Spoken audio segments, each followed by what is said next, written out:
안녕하세요. 사연 속으로의 진행자 성우 이조안입니다. 오늘 소개해드릴 사연은 20살 연하녀와 바람난 남편에게 배신당한 사연자의 이야기입니다. 모쪼록 즐겁게 들어주시고 사연자님에 대한 응원과 의견을 마음 편히 댓글로 달아주시면 감사하겠습니다. 오늘의 사연 시작하겠습니다. 안녕하세요.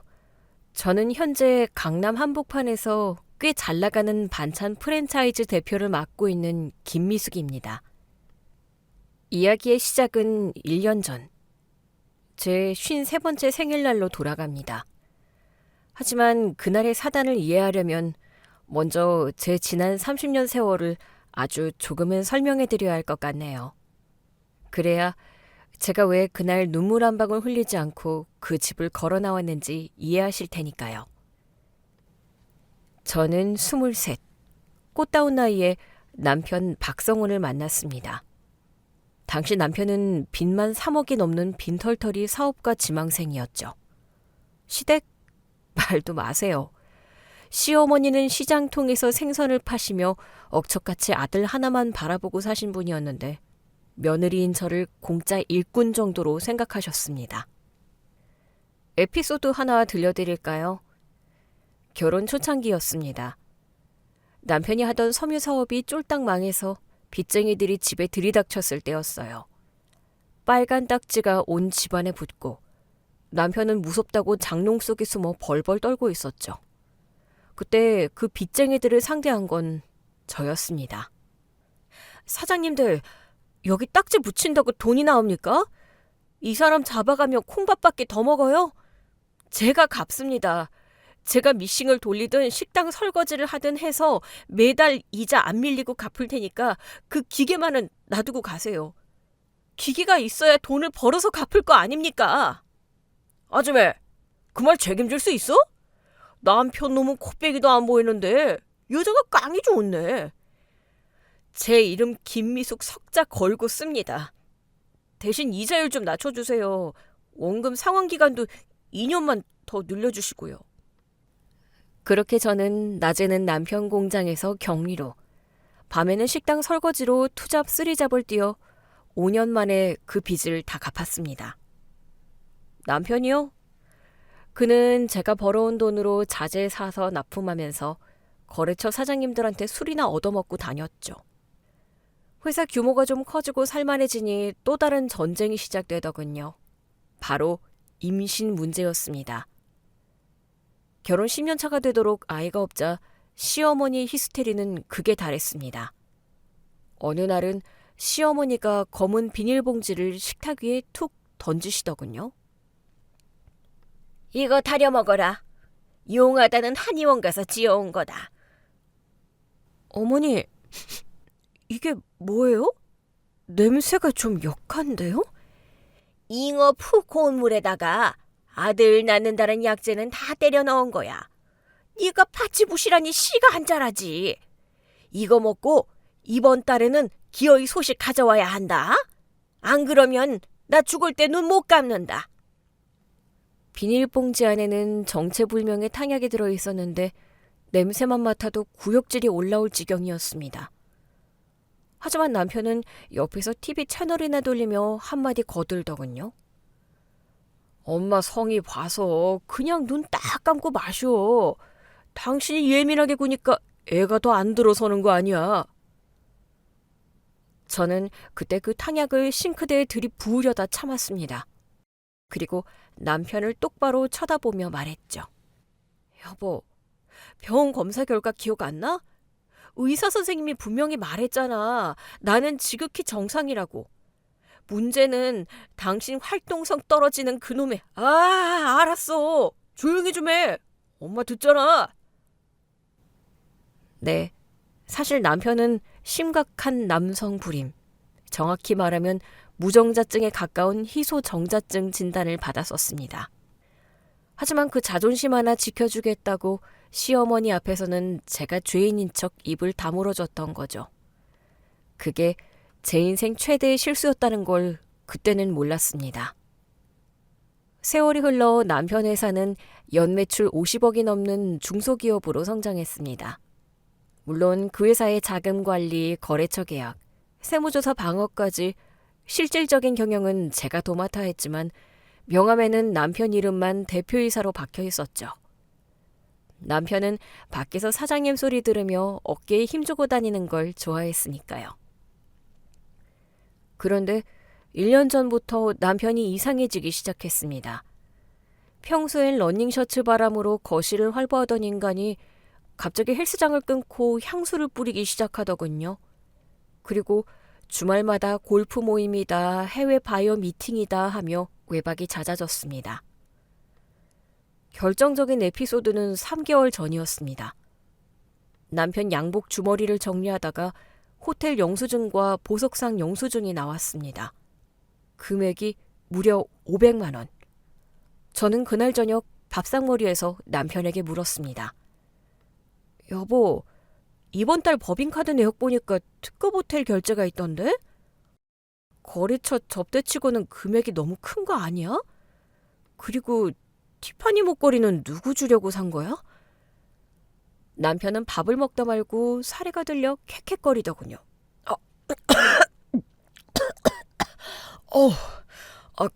그거 바이어가 여자분인데 선물 산다고 해서 내가 대신 결제해주고 현금으로 돌려받았어. 호텔은 그 바이어 묵으라고 잡아준 거고 당신은 왜 남의 주머니를 뒤지고 그래? 쪼잔하게. 쪼잔? 내가 당신 회사 자금 관리하는 이사야. 횡령으로 잡혀가기 싫으면 영수증 처리 똑바로 해. 그리고 현금으로 돌려받았다며. 그 돈 어디 있어? 입금 내역 없던데? 아 진짜 내가 알아서 한다고. 밥맛 떨어지게 정말? 남편은 숟가락을 던지고 방으로 들어가 버렸습니다. 뻔한 거짓말이었죠. 저는 그때부터 조용히 뒷조사를 시작했습니다. 흥신소를 쓸 필요도 없었어요. 남편의 차량 블랙박스와 내비게이션 기록만 확인하면 됐으니까요. 내비게이션의 최근 목적지에는 낯선 오피스텔 주소가 찍혀 있었고 블랙박스 음성 파일에는 아주 가관인 대화들이 녹음되어 있었습니다. 오빠, 나 이번에 벤츠 새로 나온 거 뽑아주면 안 돼? 내 친구들이 오빠 차 구리다고 놀린단 말이야. 아이고, 우리 수진이 기죽으면 안 되지. 오빠가 이번에 큰 계약 하나 떠내면 바로 뽑아줄게. 대신 오늘 오빠 기쁘게 해줘야 한다. 아잉, 몰라. 오빠는 진짜 정력도 좋아. 20대보다 더 팔팔하다니까? 저는 그 음성을 듣고 차 안에서 헛웃음을 터뜨렸습니다. 정력이 좋다니. 웃기고 있네. 비아그라 없이는 구실도 못하는 주제에. 그 여자의 정체는 금방 드러났습니다. 최수진, 24세, 직업 없음. 그런데 얼굴이 어딘가 낯이 익더군요. 곰곰이 생각해보니 5년 전 제가 봉사활동 다니던 보육원에서 봤던 아이였습니다. 그때도 연예인 하겠다며 후원금 달라고 저를 졸졸 따라다니던 아이였는데 성형수술로 얼굴을 싹 갈아엎었더군요. 모든 걸 알고 있었지만 저는 내색하지 않았습니다. 뭐냐고요?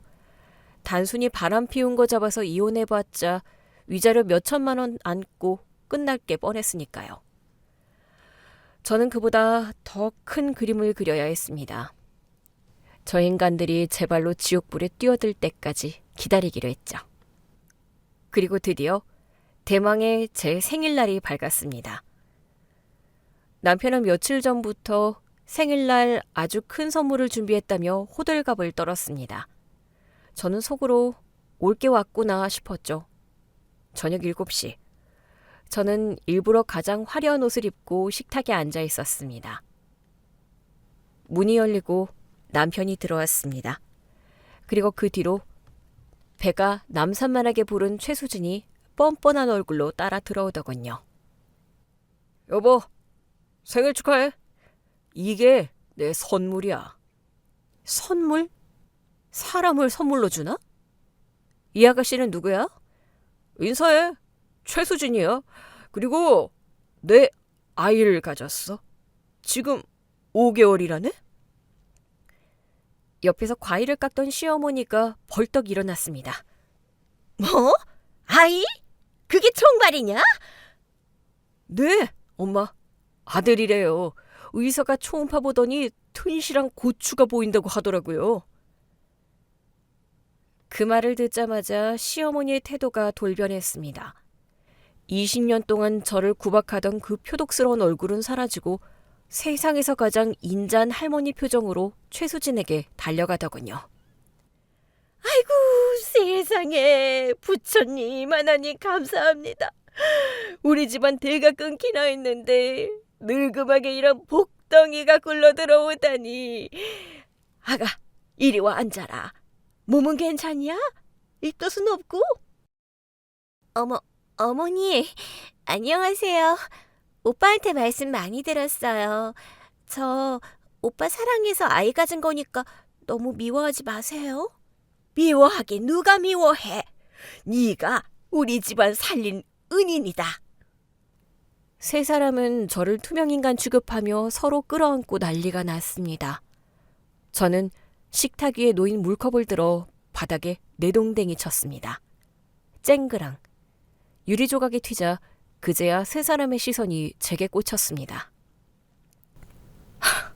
재미들 좋네? 내 생일날 상간녀 불러다 놓고 돌잔치라도 하겠다는 거야? 박성훈 씨, 설명 좀 해보지? 이게 무슨 개 같은 경우야? 남편은 헛기침을 하며 넥타이를 느슨하게 풀었습니다. 이제 본색을 드러낼 시간이라는 듯 거만하게 굴더군요. 미숙아, 잘 들어? 사실 너랑 나 쇼윈도 부부였잖아. 애도 없고 사랑도 식은 지 오래고. 나도 이제 내 핏줄 보고 싶어. 수진이가 아들 낳아준다는데 내가 어떻게 모른 척하냐? 그래서 이혼해줘. 깔끔하게 정리하자. 수진이네 집안 알지? 미국에서 크게 유통사업 하시는 거. 수진이 아버지가 내 사업에 50억 투자해 주시기로 했어. 너랑 구질구질하게 사는 것보다 수진이랑 새 출발하는 게 내 사업적으로나 집안으로나 훨씬 이득이야. 언니 죄송해요. 근데 오빠가 언니랑 있으면 숨이 막힌대요. 늙어서 센스도 없고 맨날 돈 아낀다고 잔소리만 하고. 오빠 같은 능력 있는 남자한테는 저처럼 젊고 내조 잘하는 여자가 어울리잖아요. 언니가 눈치껏 좀 빠져주세요. 기가 막혔습니다. 제가 아낀 돈으로 만든 회사를 자기 능력이라고 착각하는 남편이나 뻔히 보이는 사기극을 벌이는 저 여자나. 야, 박성훈. 네가 말하는 그 능력 누가 만들어준 건데? 너 부도 나서 한강다리 갔을 때 멱살 잡고 끌고 온 게 나야. 이 회사 내 피랑 땀으로 만든 거라고. 시끄럽다. 여자가 내조좀한 거 가지고 어디서 생색이야. 30년 동안 밥 먹여주고 재워줬으면 됐지. 꼬우면 너도 아들 낳아오던가. 밭이 썩어서 풀 한 폭이 안 나는 주제에 어디서 큰 소리야. 당장 짐 싸서 나가. 시어머니는 제 짐가방을 현관 밖으로 집어 던지셨습니다. 남편은 식탁 위에 서류 봉투 하나를 툭 던지더군요. 여기 이혼 서류야. 위자료는 없어. 대신 네가 가져온 혼수랑 옷까지는 챙겨가게 해줄게. 아, 그리고 지금 타는 차는 회사 명이니까 두고 가고. 빈손으로 나가라? 억울하면 소송 걸어. 근데 알지? 우리 회사 고문 변호사들 이 바닥에서 제일 독한 놈들인 거. 네가 이길 확률 0%야. 그냥 좋게 합의하고 나가. 생활비 끊기기 싫으면. 저는 잠시 침묵했습니다. 남편은 제가 겁을 먹었다고 생각했는지 비열한 웃음을 지었습니다. 하지만 저는 속으로 계산기를 두드리고 있었습니다. 타이밍이 왔다. 저는 천천히 자리에서 일어났습니다. 그리고 눈물 한 방울 흘리지 않고 남편을 똑바로 쳐다봤습니다. 그래? 좋아. 원한다면 나가줄게. 진짜? 대신 조건이 있어. 지금 당장 공증 써. 오늘부로 우리 완전히 남남이라는 거. 나중에 내가 길바닥에 나앉든 로또가 되든 서로 절대 터치 안 한다는 거. 그리고 당신 어머니 나중에 병들고 아파도 절대 나한테 연락하지 않겠다는 각서. 웃기고 있네. 내가 며느리 놔두고 너한테 왜 연락하냐? 수진이가 내 수발 다 들어줄 텐데. 당장 써주마. 남편은 신이 나서 종이를 가져와 펜을 돌렸습니다. 상가녀는 승리의 미소를 지으며 제게 속삭이더군요. 언니, 고마워요. 아, 나가실 때 그 촌스러운 옷 좀 버리고 가세요. 오빠가 싫어하더라고요. 저는 남편이 써준 각서를 챙겨 들고 핸드백을 어깨에 맸습니다. 그리고 현관을 나서기 전 마지막으로 세 사람을 돌아보며 말했습니다. 수진이라고 했나? 태교 잘해라. 그리고 여보, 당신 그 대단한 투자 꼭 받길 바랄게. 나중에 후회하면서 바짓가랑이 잡지 말고. 미친년, 악답을 퍼붓고 가네. 재수온 붓기 전에 소금 뿌려라. 시어머니가 뿌리는 굵은 소금을 맞으며 저는 수십 년을 살았던 그 집을 걸어 나왔습니다. 11월에 밤바람이 찼지만 제 가슴은 뜨겁게 달아올랐습니다. 택시를 잡고 올라타자마자 저는 휴대폰을 꺼내 어딘가로 전화를 걸었습니다. 네, 김 이사님. 저예요. 네, 계획대로 진행하세요. 박성훈 대표가 가지고 있는 법인카드 전부 정지시키고요. 그리고 내일 아침 회사 주거래은행에 연락해서 대출 만기 연장 불가하다고 통보해 주세요. 네, 제가 보증 섰던 그 건물 경매 넘길 준비하시고요. 전화를 끊고 창밖을 보니 화려한 서울의 야경이 눈에 들어왔습니다. 남편은 몰랐을 겁니다. 그 회사의 실질적인 자금줄이 누구였는지. 그리고 그가 떵떵거리며 살던 그 아파트가 사실은 제 친정오빠 명의로 된 근저당이 꽉 잡힌 깡통이라는 것을요. 그리고 무엇보다 가장 큰 비밀. 저는 휴대폰 사진첩을 열어 사진 한 장을 들여다봤습니다. 수십 년 전 남편의 비뇨기과 진단서였습니다. 진단명 무정자증, 자연 임신 불가능. 저는 사진을 보며 싸늘하게 웃었습니다. 박성훈, 네가 그렇게 자랑하는 그 아들 과연 누구 씨일까? 남의 씨를 품고 좋다고 춤추는 꼴이라니. 어디 한번 지옥 끝까지 가봐. 내 복수는 이제부터 시작이니까. 택시는 어둠을 뚫고 강남의 한 고급 호텔로 향했습니다. 저는 이제 더 이상 누군가의 아내도 며느리도 아니었습니다. 그들을 파멸시킬 설계자 김미숙으로서의 새로운 인생이 막 시작된 참이었습니다. 그렇게 집을 나온 지 딱 일주일. 저는 강남의 한 비즈니스 호텔에 짐을 풀었습니다. 30년 만에 처음으로 누구의 밥도 빨래도 챙기지 않고 온전히 저만을 위해 눈을 뜨고 잠이 드는 시간이었죠. 하지만 저는 그 자유를 즐길 새도 없이 바쁘게 움직였습니다. 제 복수는 이제 막 카운트다운에 들어갔으니까요. 제가 집을 나오고 나서 그 집에 어떤 사단이 났는지 궁금하시죠? 제가 심어둔 정보원, 아니 남편 회사의 김 이사님과 아파트 경비반장님을 통해 들은 생생한 에피소드들을 하나씩 풀어드리겠습니다. 며칠 뒤 남편에게서 다급한 전화가 걸려왔습니다. 물론 저는 받지 않았죠. 그러자 문자가 빗발치더군요. 야, 너 카드에 무슨 짓 했어?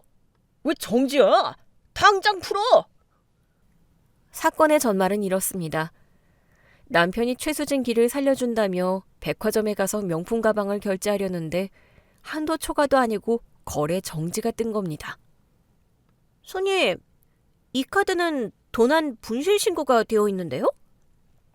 뭐야? 아니, 이거 내 법인카드인데 무슨 소리야? 알고 보니 그 법인카드의 결제 계좌가 제 명의로 된 통장이었던 겁니다. 남편은 신용불량 직전이라 자기 명의로 카드를 못 만들어서 법인 설립 때부터 제 명의를 빌려 쓰고 있었거든요.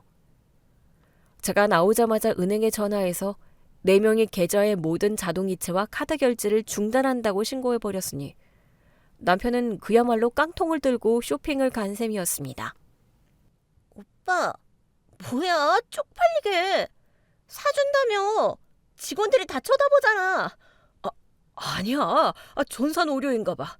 미숙이 인연이... 수진아, 미안해.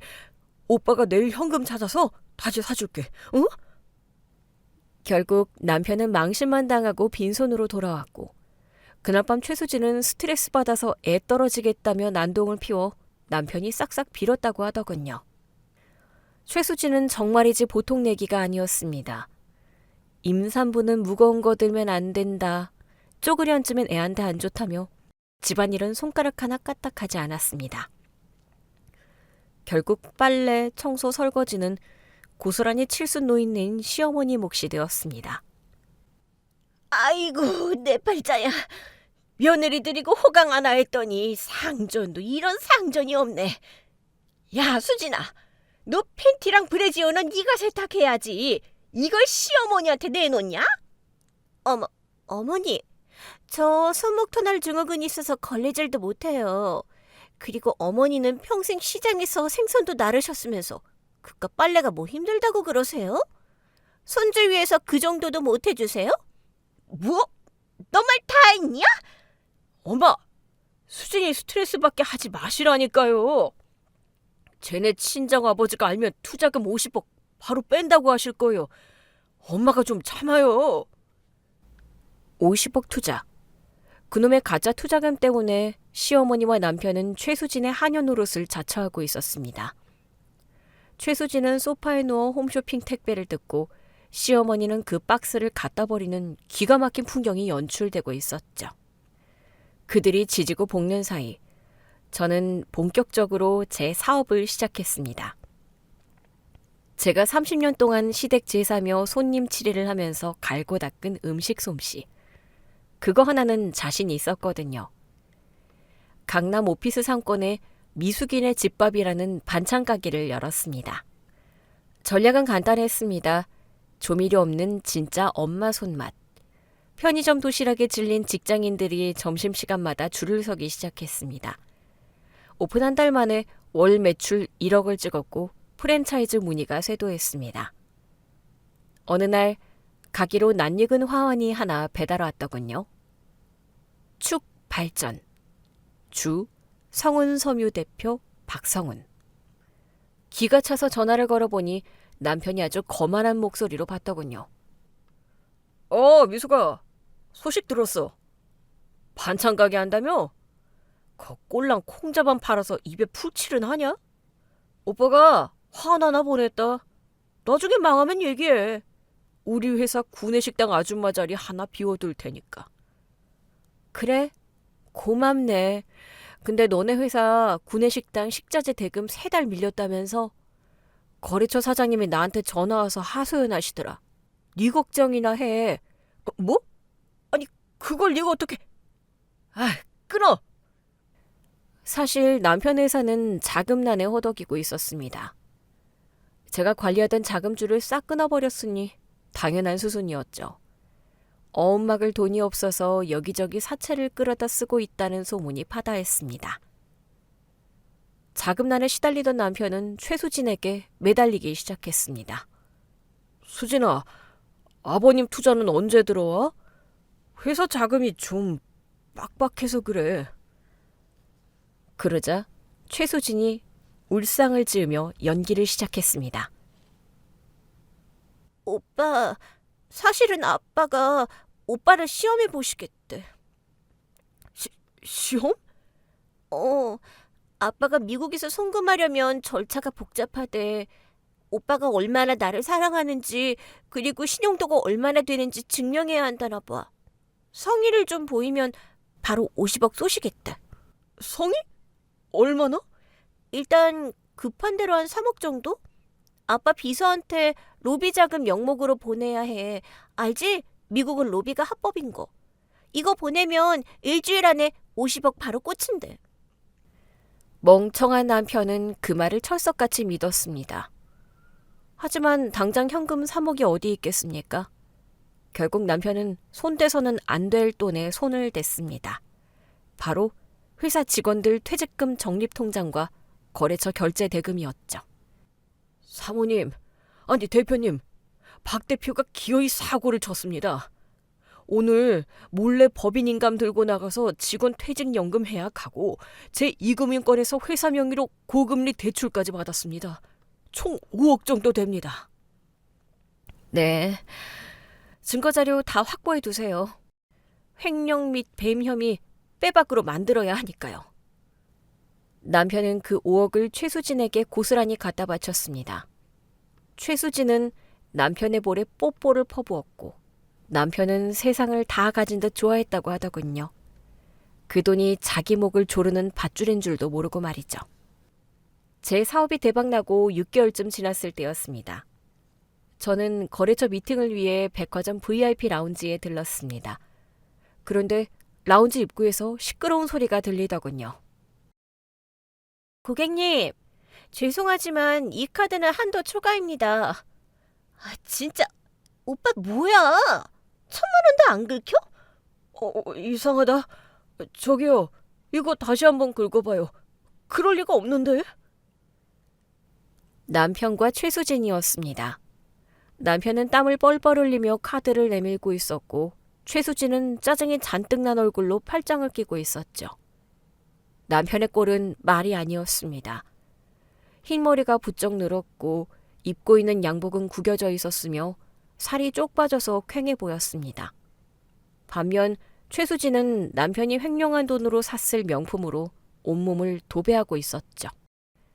저는 우아하게 커피를 마시며 그들 쪽으로 걸어갔습니다. 어머, 이게 누구야? 박 사장님 아니세요? 남편이 소스라치게 놀라며 뒤를 돌아봤습니다. 저를 본 두 사람의 눈이 동그랗게 커졌습니다. 저는 예전에 촌스러운 파마머리가 아니었습니다. 세련된 단발컷에 이탈리아제 맞춤 정장을 입고 제 가게 로고가 박힌 고급 다이어리를 들고 있었으니까요. 미숙이 너야? 헐, 뭐야? 로또라도 맞았어? 로또는 무슨 내 능력이지. 근데 카드 한도가 막히셨나 봐. 50억 투자 받았다면서 1,000만 원 결제도 안 돼서 쩔쩔매고 계시네. 야, 너 꼴이 그게 뭐야? 반찬 가게 한다더니 돈 좀 벌었냐? 네가 상상하는 것보다 훨씬 많이. 직원, 이분들 결제가 안 돼서 그러는 것 같은데 그냥 보내드려요. 여기 물 흐리니까. 야, 물을 흐리긴 누가 흐려? 나 임산부야. 우리 아빠가 누군지 알아? 알지? 네 아빠? 강원도 정선에서 도박하다 빚지고 도망간 최팔만 씨 아니니? 제 말에 최수진의 얼굴이 사색이 되었습니다. 너 어떻게 알았어? 정선? 도박? 그게 무슨 소리야? 수진이네 아버님은 LA에 계신다며? 박 사장, 아직도 몰랐어? 이 아가씨 고향이 정선이야. 내가 예전에 봉사활동 가던 고아원 출신이고 아버지가 미국에 계시긴 하지. 불법 체류하다 추방당해서 지금 어디에 있는지 모를 뿐이고. 수진아, 이게 무슨 소리야? 이게 말이 사실이야? 아니야, 오빠. 저 여자가 지금 질투나서 이간질하는 거야. 내 말을 믿어야지 저런 늙은 여자 말을 믿어? 배야. 오빠, 나 배 아파. 떨어질 것 같아. 최수진은 위기를 모면하려고 갑자기 배를 부여잡고 주저앉는 헐리우드 액션을 선보였습니다. 남편은 사색이 되어 저를 노려보며 소리쳤습니다. 야, 너 때문에 수진이 잘못되면 가만 안 둬. 가자, 수진아, 병원 가자. 남편은 허둥지둥 최수진을 부축해 나갔습니다. 두 사람의 뒷모습을 보며 저는 직원에게 말했습니다. 저기 저분이 보려던 가방 제가 살게요. 저는 그날 최수진이 그토록 갖고 싶어 했던 한정판 가방을 제 카드로 긁었습니다. 통쾌하냐고요? 아니요. 이건 약과였습니다. 진짜 지옥은 아직 시작도 안 했으니까요. 백화점 사건 이후 남편도 바보는 아닌지라 의심을 하기 시작한 모양이었습니다. 김 이사님 편에 들으니 남편이 술에 취해 수진이 아버지가 왜 연락이 없지 하며 불안해한다고 하더군요. 그리고 드디어 최수진이 출산을 했습니다. 예정일보다 한 달이나 빠르게요. 남편에게서 문자가 왔습니다. 사진 한 장과 함께요. 아들이다. 3.2kg. 봤냐? 나 능력 있는 남자야. 내 핏줄이라고. 사진 속 아이는 갓 태어나 쭈글쭈글했지만 누가 봐도 남편을 닮지는 않았습니다. 무엇보다 피부색이 미묘하게 어두웠습니다. 물론 갓난아기는 붉고 어두울 수 있지만 저 아이는 확실히 달랐습니다. 저는 이전에 받아둔 남편의 진단서를 꺼내들고 중얼거렸습니다. 그래, 능력 좋네. 없는 씨를 만들어서 낳았으니 기적이지. 저는 곧바로 퀵서비스를 불렀습니다. 수신이는 박성훈. 내용물은 서류 봉투 하나. 그 안에는 딱 2장의 종이가 들어있었습니다. 하나는 남편의 정액검사 결과지, 무정자증. 또 하나는 제가 아는 지인 의사에게 부탁해 받아낸 소견서. 소견, 자연 임신 확률 0.001% 미만, 사실상 불임. 그리고 메모지 한 장을 붙였습니다. 축하해 박성훈. 근데 뻐꾸기 아빠 된 건 알고 키워야지. 그 아이 유전자 검사 한번 해보는 게 어때? 내가 준 5억 그 아이 친아빠한테 갔을지도 모르잖아. 퀵서비스 오토바이가 출발하는 것을 보며 저는 와인 한 잔을 따랐습니다. 폭탄은 던져졌습니다. 남편이 그 서류를 받아보는 순간 그 집안은 말 그대로 풍비박산이 날 것입니다. 50억 투자를 기다리며 5억을 횡령에 갖다 바친 남편. 손주 타령하다가 엉뚱한 핏줄을 안고 좋아라 했던 시어머니. 그리고 사기극의 클라이맥스를 찍고 도망칠 준비를 하고 있을 최수진. 이제 저는 느긋하게 관람만 하면 됩니다. 퀵서비스가 도착하고 1시간 뒤 남편에게서 전화가 미친 듯이 걸려왔습니다. 수십 통의 부재중 전화. 저는 받지 않았습니다. 대신 김 이사님께 전화를 걸었죠. 이사님, 지금 상황 어때요? 대표님, 난리 났습니다. 박 대표가 병원에서 서류 받고 뒤집어졌어요. 지금 신생아실 앞에서 친자 검사하겠다고 고래고래 소리 지르고 난동 피우다가 보안 요원들한테 끌려나갔습니다. 그 여자는요? 그게 문제입니다. 박 대표가 난동 피우는 사이에 최수진 씨가 사라졌답니다. 병원복 입은 채로 갓난애만 신생아실에 놔두고 병실에 있던 지갑이랑 폐물 그리고 박 대표 차키까지 들고 튀었답니다. 역시 빠르네. 애까지 버리고 갈 줄은 몰랐는데 생각보다 더 독한 년이네. 그리고 박 대표 지금 경찰서에 있습니다. 병원에서 난동 부리다가 기물 파손으로 입건됐는데 문제는 최수진 씨 잡겠다고 경찰한테 조회 요청하다가 횡령건이 튀어나온 모양입니다. 경찰이 박 대표 계좌 추적 들어갔답니다. 모든 것이 계획보다 더 처참하게 흘러가고 있었습니다. 남편은 핏줄에 눈이 멀어 회사를 말아먹고 전과자가 되고 결국 남의 자식만 덩그러니 남겨진 꼴이 되었습니다. 저는 자리에서 일어나 창밖을 보며 옷매무새를 다듬었습니다. 자, 이제 피날레를 장식하러 가볼까? 저는 내일 아침 경찰서 유치장에 갇혀있을 남편을 면회 갈 생각입니다. 가서 따뜻한 국물 대신 차가운 이혼 확정 판결문과 함께 제가 그 회사의 채권자로서 파산 신청을 했다는 소식을 전해줘야 하니까요. 그들의 몰락은 이제 시작일 뿐입니다. 경찰서 유치장의 아침 공기는 차가웠습니다. 저는 테이크아웃 커피 한 잔을 들고 여유롭게 면회실로 들어갔습니다. 철창 너머로 보이는 남편 박성훈의 몰골은 그야말로 가관이었습니다. 하루 만에 10년은 늙은 듯 초췌했고 넥타이는 풀어헤쳐져 있었으며 눈은 퀭하니 충혈되어 있었죠. 저를 보자마자 남편은 철창에 매달려 울부짖었습니다. 여보, 미수가 나 좀 꺼내줘. 여기 사람들 이상해. 내가 피해자라니까 나보고 횡령범이래. 수진이 그년이 내 돈 들고 튀었다고.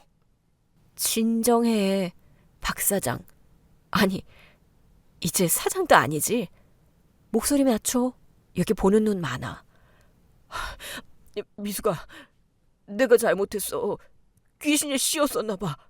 수진이 그년이 사기꾼일 줄 누가 알았겠어? 50억 투자해준다고 바람 넣는데 내가 눈이 안 돌아가.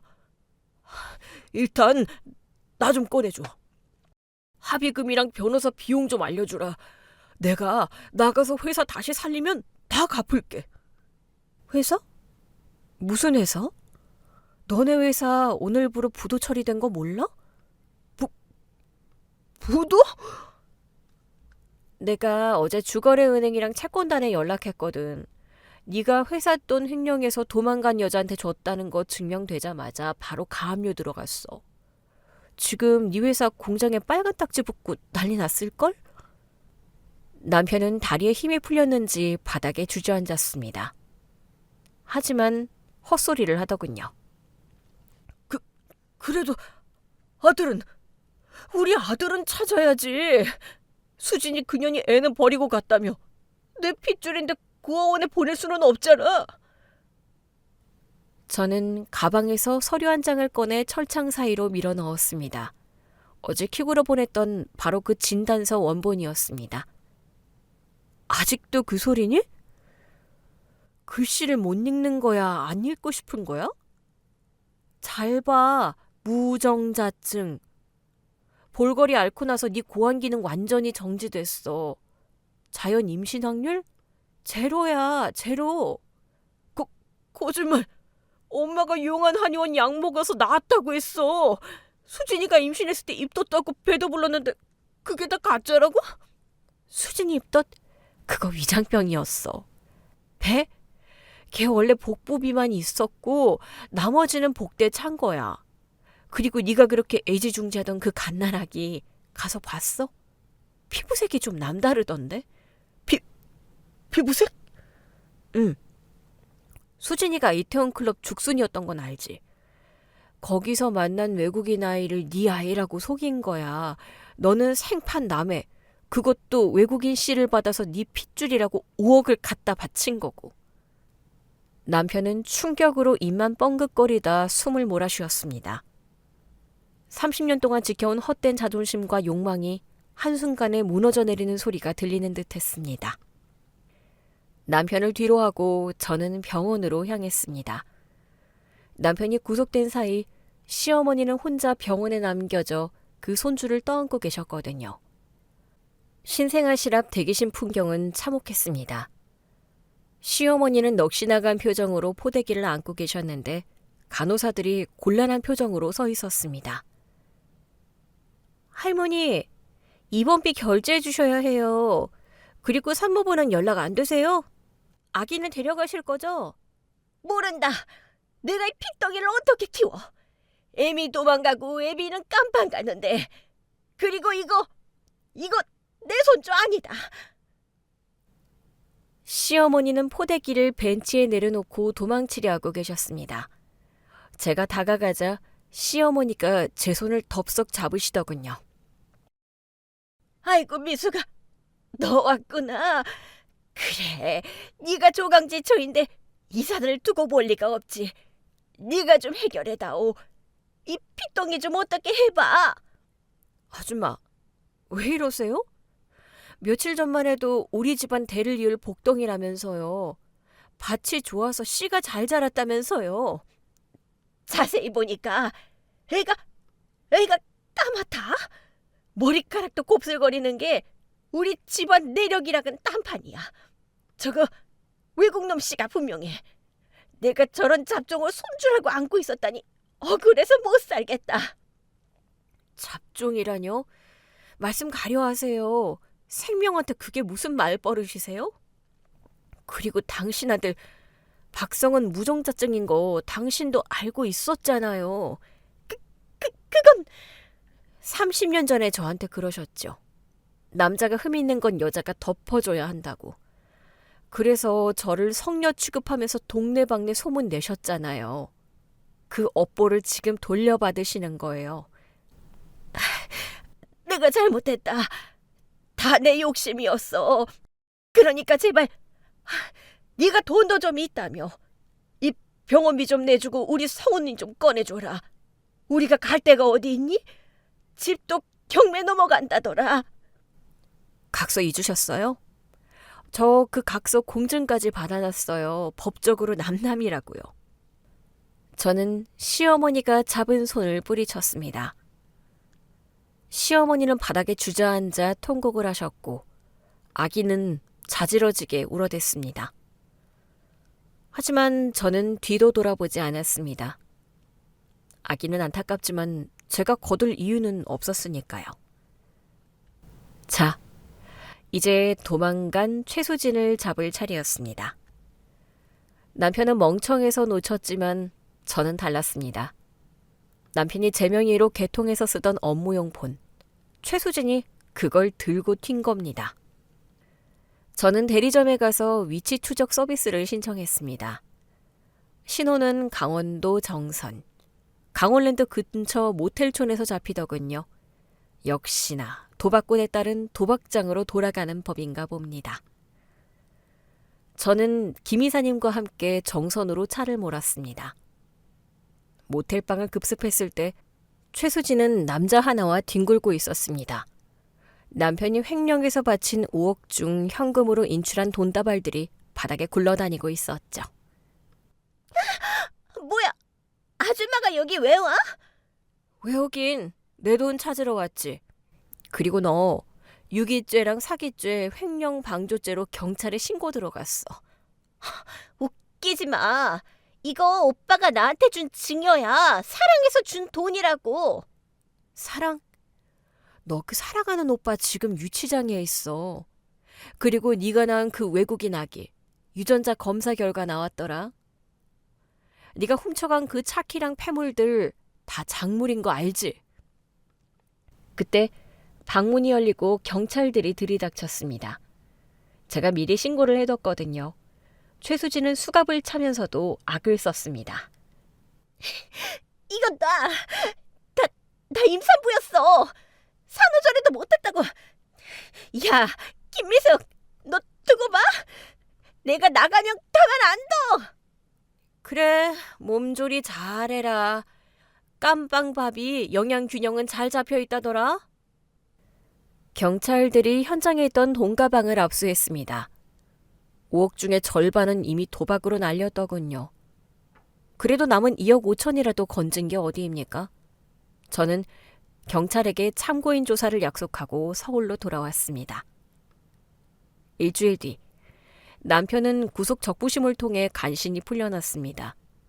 초범이고 피해 금액 일부가 회수되었다는 점이 참작된 모양이었습니다. 하지만 그를 기다리는 건 자유가 아니라 지옥이었습니다. 살던 아파트는 이미 경매 개시 결정이 내려져 집달관들이 들이닥쳤고 가재도구에는 빨간 딱지가 붙었습니다. 남편과 시어머니는 옷가방 몇 개만 챙겨서 거리로 쫓겨났습니다. 엄마, 일단 찜질방이라도 가요. 내가 어떻게든 돈 구해볼게. 아이고, 내 팔자야.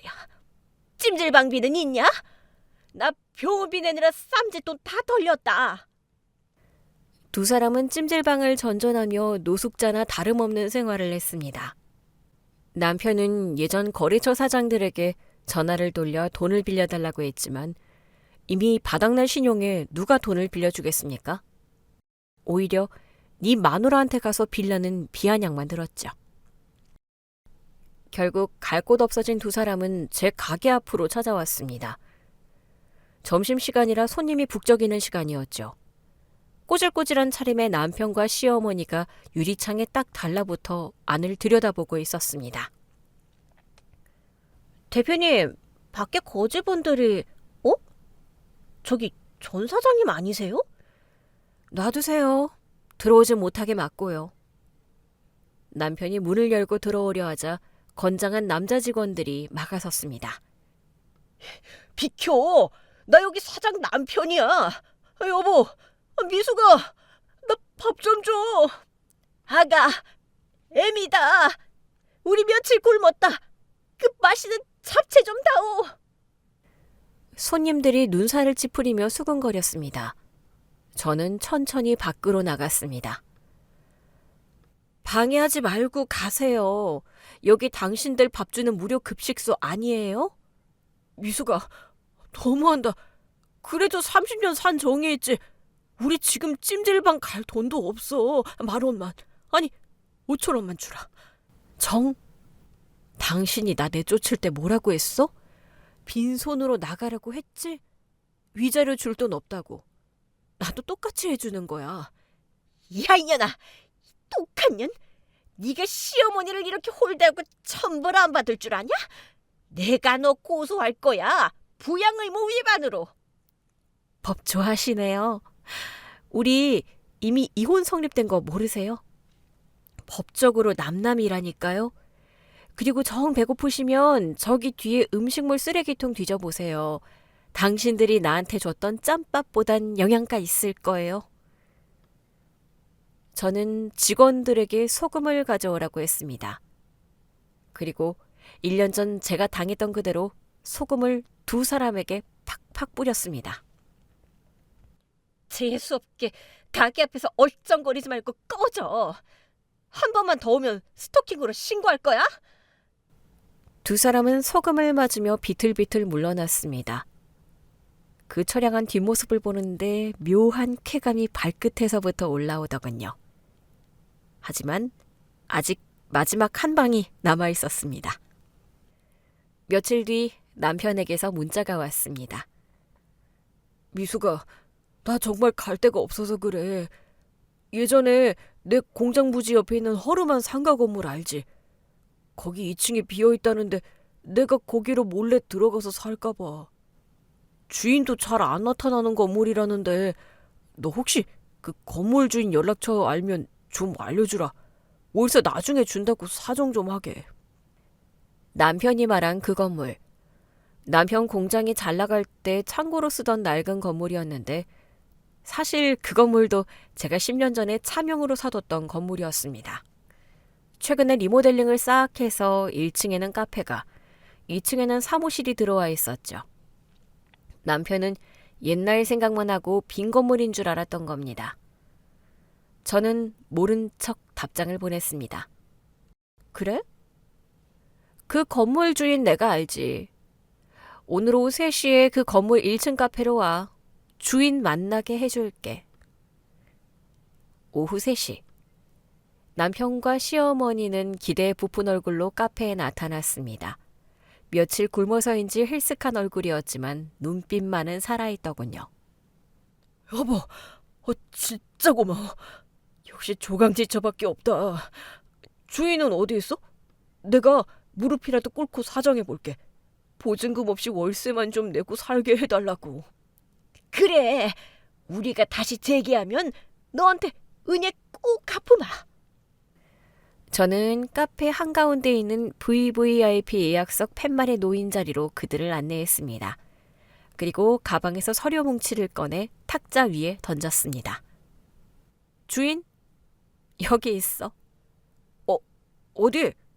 너 말고 주인 말이야. 그러니까 여기 있다고.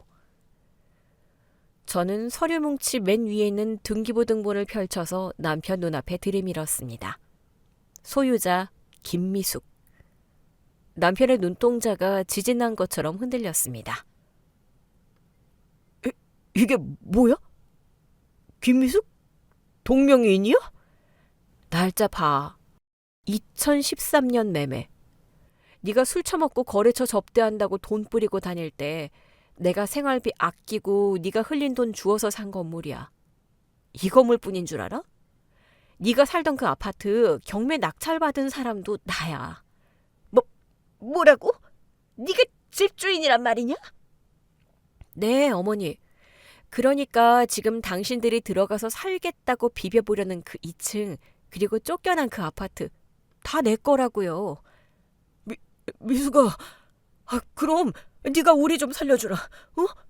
우리 갈 데 없잖아. 내가 이 건물 관리인이라도 할게. 청소도 하고 주차 관리도 할게. 월급 안 줘도 돼. 그냥 먹여주고 재워만 줘. 어?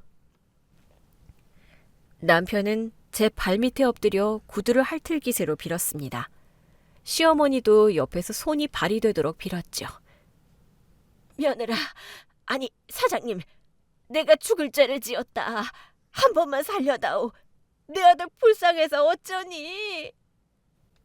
저는 다리를 꼬고 앉아 차가운 아이스 아메리카노를 한 모금 마셨습니다. 관리인? 내 건물에는 이미 용역업체 쓰고 있어서 자리 없어. 그리고 내가 왜 전 남편이랑 전 시어머니를 내 건물에 들여? 물 흐리게? 여보, 제발, 나 진짜 죽어. 나 신용불량자의 전과자야. 취직도 안 돼. 그래? 그럼 방법이 딱 하나 있긴 한데. 남편과 시어머니의 눈이 반짝였습니다. 우리 가게 식자재 들어오는 트럭이 있거든? 거기서 배추 나르고 무 나르는 하차 작업 일용직이 필요해. 새벽 4시 출근이고 시급은 최저임금. 어때? 할래? 배추 나르라고? 내가 사장이었는데? 싫으면 말고.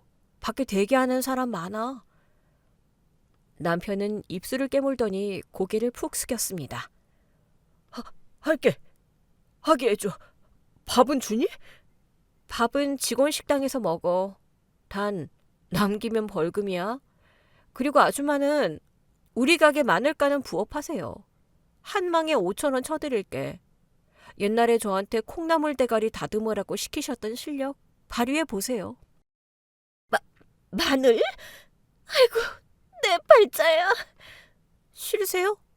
그럼 두 분 다 나가세요. 당장. 아니다. 할게. 한다고. 마늘이 아니라 밤이라도 까마. 저는 비서, 아니 매니저를 불러 근로계약서를 가져오라고 했습니다. 자, 여기 지장 찍어. 노예계약은 아니니까 걱정 말고. 대신 지각하거나 농땡을 피우면 바로 해고야. 그리고 월급에서 50%는 내가 압류할 거야. 당신이 횡령한 회사 돈 내가 대위 변제해 준 거 갚아야지. 남편은 떨리는 손으로 계약서에 지정을 찍었습니다. 눈물이 뚝뚝 떨어져 계약서가 졌더군요. 울지 마. 이제 시작이야. 당신들이 30년 동안 다 부려먹은 거 이자 쳐서 갚으려면 뼈가 으스러지도록 일해야 할 거야. 저는 자리에서 일어났습니다. 내일 새벽 4시까지 물류센터로 와. 늦으면 국물도 없어? 창고 안은 일손들로 분주했습니다. 그중 구석에서 허리가 휘어지도록 배추망을 나르고 있는 남자가 보였습니다. 낡은 등산복 차림에 수염은 덥수룩하고 허리에는 복대를 차고 있는 남자. 바로 제 전 남편 박성훈이었습니다. 허리야. 아이고 죽겠네. 어이 박씨, 엄살 피우지 말고 빨리빨리 날라. 저 차 오늘 안에 다 못 보내면 일당 없는 거 알지? 알았어요. 진짜 내가 왕년에 사장 소리 듣던 사람인데. 사장님 소리 듣고 싶으면 일을 똑바로 하세요. 저기 배추잎 다 뭉개진 거 안 보여요? 제가 다가가자 남편이 화들짝 놀라 배추망을 떨어뜨렸습니다. 대표님 오셨습니까? 박씨, 저거 상품같이 떨어뜨린 거 일당에서 깔게요. 벌써 3번째야. 정신 안 차려? 여보. 아니 대표님 너무한 거 아니야? 나 어제도 야근해서 허리가 끊어질 것 같아.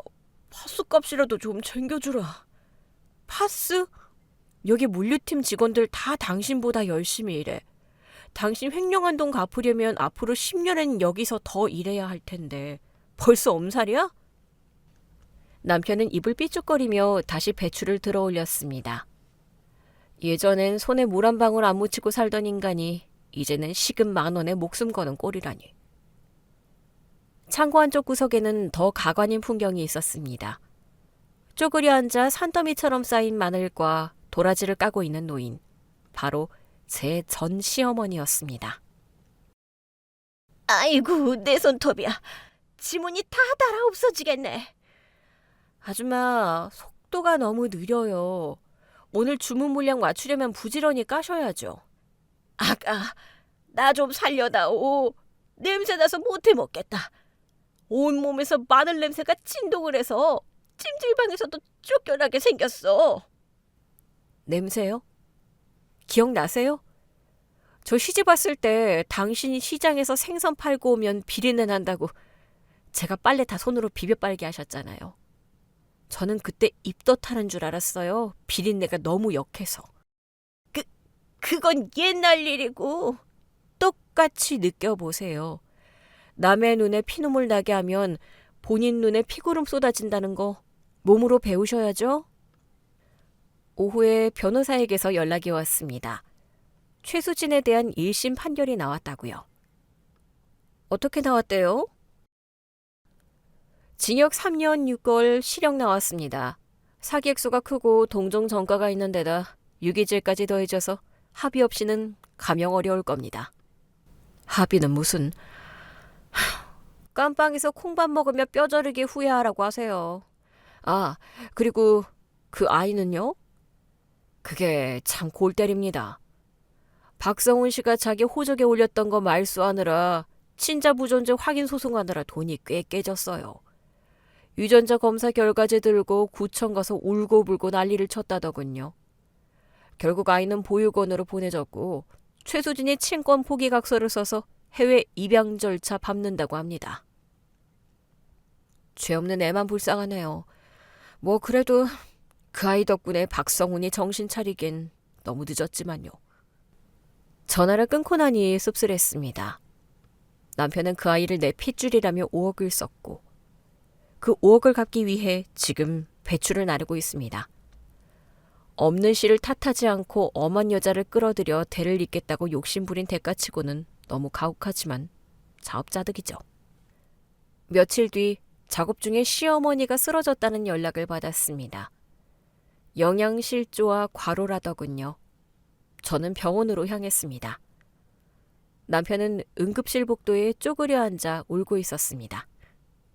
미숙아, 우리 엄마 좀 살려줘. 수술해야 한대. 근데 나 돈이 없어. 무슨 수술? 담석증이래. 쓸개가 돌로 꽉 찼대. 수술비가 300만 원이라는데 나 신용불량자라 카드도 안 되고. 저는 원무과로 가서 카드를 꺼냈습니다. 일시불로 해주세요. 그리고 병실은 1인실로 옮겨주시고요. 남편이 따라와서 감격한 표정으로 제 손을 잡으려 했습니다. 여보, 역시 당신뿐이야. 내가 진짜 평생 은혜 갚을게. 우리 다시 합치면 안 될까? 내가 진짜 죽도록 잘할게. 나 이제 딴짓 안 하고 당신만 바라보고 살게. 엄마도 많이 반성하고 계셔. 퇴원하면 당신한테 무릎 꿇고 빈대. 저는 남편의 손을 차갑게 쳐냈습니다. 착각하지 마. 내가 수술비 내준 건 일꾼이 아파서 내 공장 안 돌아갈까 봐 고쳐서 쓰려는 거니까. 그리고 그 돈 당신 월급에서 매달 50만 원씩 깔 거야. 이자까지 쳐서. 뭐? 월급에서 깐다고? 그럼 공짜인 줄 알았어? 세상에 공짜가 어디 있어. 그리고 다시 합치자고? 저는 가방에서 청첩장 하나를 꺼내 남편 가슴팍에 꽂아주었습니다. 나 다음 달에 재혼해. 뭐라고? 재혼? 누구랑? 우리 공장 김 이사님. 나 힘들 때 묵묵히 도와주는 사람이야. 당신처럼 허세 부리는 사장이 아니라 진짜 내면이 꽉 찬 사람이지. 나이도 당신보다 5살 연하네? 남편의 얼굴이 흑빛이 되었습니다. 김 이사는 남편이 사장 시절 묵묵히 뒷바라지하던 사람이었는데 남편은 그를 답답한 월급쟁이라고 무시했었거든요. 그 사람이 이제 제 남편이 되고 이 공장의 공동대표가 된다는 사실에 남편은 할 말을 잃었습니다. 식장에는 오지 마. 밥값이 아까우니까. 축의금 낼 돈도 없잖아? 응? 저는 멍하니 서 있는 남편을 뒤로하고 병원을 나왔습니다. 등 뒤에서 남편이 주저앉아 통곡하는 소리가 들렸지만 제 발걸음은 어느 때보다 가벼웠습니다. 여러분, 제 긴 이야기를 들어주셔서 감사합니다. 혹시 지금 누군가의 희생을 강요당하며 참고 살고 계신가요? 아니면 억울한 일을 당해 가슴을 치고 계신가요? 참지 마세요. 그리고 설계하세요. 복수는 뜨겁게 화내는 것이 아니라 차갑게 웃으며 그들이 스스로 판 무덤에 들어가는 걸 지켜보는 것입니다. 저 김미숙이 증명했잖아요. 썩은 동아줄을 놓아야 황금 동아줄을 잡을 수 있다는 걸요. 지금까지 제 이야기를 들어주신 여러분의 인생에도 통쾌한 사이다와 따뜻한 봄날이 함께하기를 바랍니다. 감사합니다. 오늘 준비한 사연은 여기까지입니다. 재미있게 들으셨다면 구독과 좋아요, 알림 설정까지 눌러주세요. 지금 어디서 듣고 계세요? 여기는 서울이고요. 다음 사연으로 다시 찾아뵙겠습니다. 청취자 여러분, 오늘도 행복하세요.